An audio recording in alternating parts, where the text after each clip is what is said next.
అలాగే కర్కాటక రాశి వారి యొక్క స్థితిగతులను గనక మనం పరిశీలన చేసినప్పుడు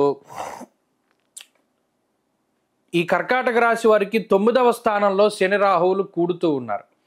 అష్టమ శని దోషం ఒకటి పోయింది, ఒక మంచి విషయం. అలాగే నవమ రాహువు నవమ శనేశ్వరుడు యుతి పొంది ఉండడం వల్ల ముఖ్యంగా శోకం రోగం మహాదుఃఖ అన్నాడు.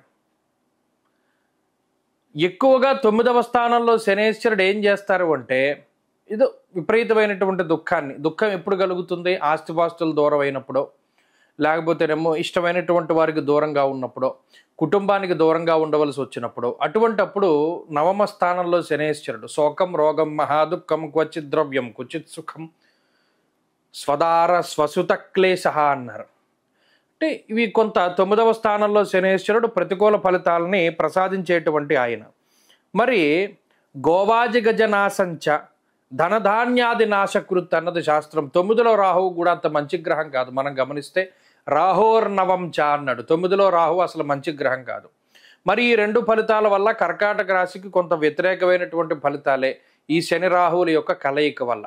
దేని మీద ప్రభావం చూపెడుతుందండి అంటే ఒకటి ప్రధానంగా ఆర్థిక వ్యవస్థ మీద ఎక్కువగా దెబ్బకొట్టేటువంటిది ఆర్థికంగానే. కాబట్టి ఈ కర్కాటక రాశి వారు ఎంతసేపు కూడా ఫైనాన్షియల్ ఇష్యూస్ మీదే దృష్టి పెట్టాలి. అనవసరమైన ఖర్చులు తగ్గించుకుంటూ ఈ మార్చి నెలాఖరు నుండి మే నెలాఖరు వరకు కూడా ఏదైనా ఒక చోట ఇన్వెస్ట్ చేసేటప్పుడు, డబ్బులు ఎవరికైనా ఇచ్చేటప్పుడు చాలా జాగ్రత్తగా ఇన్వెస్ట్మెంట్ల రూపంలో ముందుకెళ్ళాలి. ధనాన్ని నష్టపోయే ప్రమాదం ఉన్నది, ఆస్తులను కోల్పోయే ప్రమాదం ఉన్నది, చాలా ఇబ్బందికరమైనటువంటి ఫలితాలు ఉన్నాయి. కాబట్టి ఈ నవమ రాహువు నవమ శనేశ్వరుడు ఉన్నటువంటి కాలమంతా కూడా ఈ రాశి వారు చాలా జాగ్రత్త పడాలి. దీనికి సంబంధించినటువంటి తశ్శాంతి చేసుకోవాలి. శనికి జపం, రాహువుకి జపం, సుబ్రహ్మణ్య పాశుపత హోమాదులు లాంటివి చేసుకోవడం ద్వారా ఈ రాశి వారికి ఈ తీవ్రత అనేటువంటిది తగ్గడానికి అవకాశం ఉంటుంది.